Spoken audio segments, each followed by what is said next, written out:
I just watched The Hunger Games, The Ballad of Songbirds and Snakes, and here's my review. So this is what happens when you fumble a good woman. The ultimate villain origin story. The Ballad of Songbirds and Snakes is a prequel to the original Hunger Games films starring Jennifer Lawrence as Katniss Everdeen, revolving around the 74th and 75th Hunger Games. This movie here is about the 10th Hunger Games, and as we learn, the Hunger Games was a punishment set out by a corrupt government against 12 oppressed districts that have to give up 2 people as tributes in this game where they fight to the death, and only one of them can be victors. Wow, that was a mouthful. Okay, let's get it. This is about Coriolanus Snow, the villain of the Hunger Games movies, on his rise to power as he mentors and develops feelings for a female District 12 tribute named Lucy Greybeard. The movie is a victor in the franchise as it enhances the overall story as a great prequel, while also standing alone as an engrossing villain origin story. Excellent foreshadowing interwoven within the story, which make future payoffs more powerful. I love how both The Hunger Games and Ballad of the Songbirds and Snakes both complement and contrast each other. The way Rachel Zegler framed it was perfect. She said, Katniss was a survivor who needed to learn to perform, and Lucy Greybeard was a performer who needed to learn to survive. Woo-wee! Yeah! Woo! They cooked with this one, guys. This movie was flames. Serious. If they called it Catching Fire, I wouldn't doubt it. It was fire, to be honest. Gas! This movie deals with the consequences of war, oppression, and classism. It also showcases how hunger can be weaponized. It's the classic tale of rebellion against a barbaric government. Tom Blythe as Snow and Rachel Zegler as Lucy Greybeard, especially when together, are a spectacle. Risking everything to do what you believe is right is not so simple when presented through the eyes of Snow's character development, which was just so beautifully done, guys. Natural, complex, subtle, and striking. Bro was basically in his buzz cut era.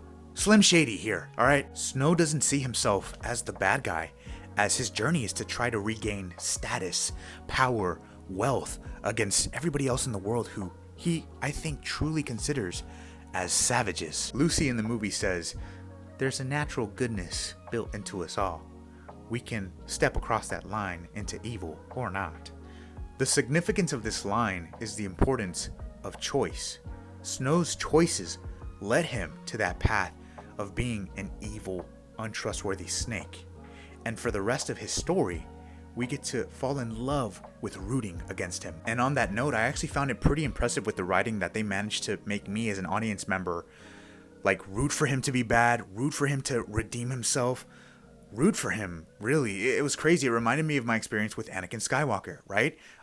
When he tells Padme or Kenobi that he had to destroy his past self, similar to how Snow says to Lucy, I had to kill my old self. It's heartbreaking, but you're kind of excited to see him take that dark path because you know somebody down the line like Katniss or Luke Skywalker is going to take down the big bad.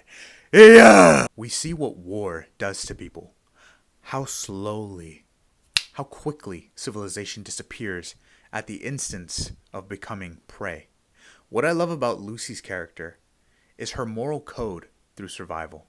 Snow justifies his cruel actions with survival. His crimes, his betrayal, his ego, his paranoia, all change him naturally. It's the things we love most that destroys us.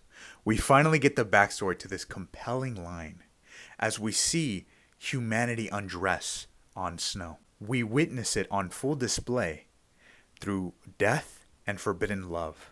We now understand why Snow commits the dark things that he does in order to be a victor, which makes this line all the more sweet in the context of this film and the entire story.